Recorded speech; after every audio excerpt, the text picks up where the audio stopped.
ദൈവനാമത്തിൻ്റെ മഹത്വം ഉണ്ടായിരിക്കട്ടെ. വിശുദ്ധ നോമ്പിൻ്റെ 25-ാം ദിവസമായ ഇന്ന് സഭ നൽകിയിരിക്കുന്ന ചിന്താവിഷയം ക്രൂശിതനിലേക്കുള്ള നോട്ടം എന്നാകുന്നു. നമുക്ക് പ്രാർത്ഥിക്കാം. വലിയവനായ ദൈവമേ, സ്വർഗീയ പിതാവേ, ഈ നല്ല സമയങ്ങൾക്കായി സ്തോത്രം. കർത്താവിൻ്റെ പീഡാനുഭവ ദിവസങ്ങളിലൂടെ കടന്നു പോകുവാൻ നമുക്ക് സാധിക്കുന്നതിനായി സ്തോത്രം. 25-ാം ദിവസമായ ഇന്ന് അല്പസമയം ദൈവിക ചിന്തകളിലൂടെ കടന്നു പോകുവാൻ എന്നെ ശക്തീകരിച്ച കൃപയ്ക്കായി സ്തോത്രം. എല്ലാം യേശുക്രിസ്തുവിൻ്റെ നാമത്തിൽ തന്നെ. ആമേൻ. ക്രിസ്തുയേശുവിൽ ഏവർക്കും സ്നേഹവന്ദനം.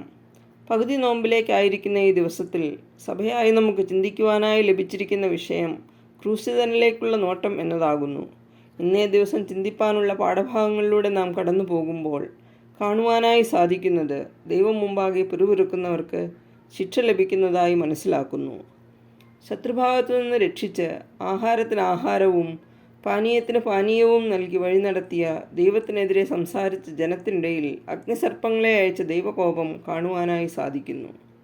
അപ്പോസ്തലനായ വിശുദ്ധ പൗലോസ് ഗലാത്യർക്ക് എഴുതിയ ലേഖനം 6:14 ഇപ്രകാരം പറയുന്നു: എനിക്കോ നമ്മുടെ കർത്താവായ യേശുക്രിസ്തുവെങ്കിലല്ലാതെ പ്രശംസിക്കുവാൻ ഇടവരരുത്.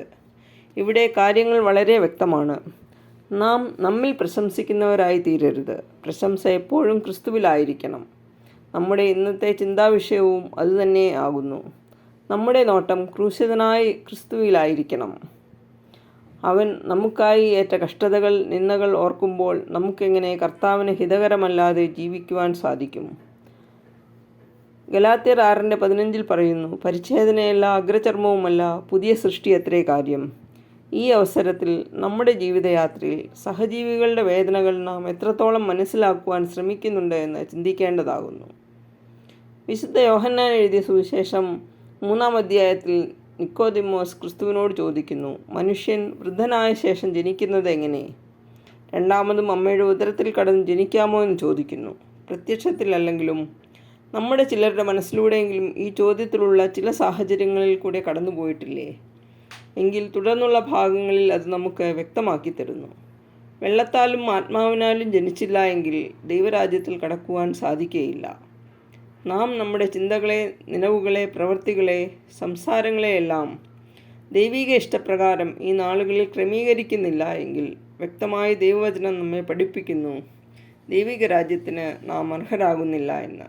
ആകയാൽ ദൈവമക്കളായി ജീവിക്കുവാൻ നമ്മെ ഒരുക്കിയെടുക്കാം. നമ്മുടെ നോട്ടം ക്രൂശിതനായ ക്രിസ്തുവിങ്കിലേക്കാക്കാം. അതിനായി ദൈവം നമ്മെ ഏവരെയും ശക്തീകരിച്ച് ബലപ്പെടുത്തട്ടെ. ആമേൻ.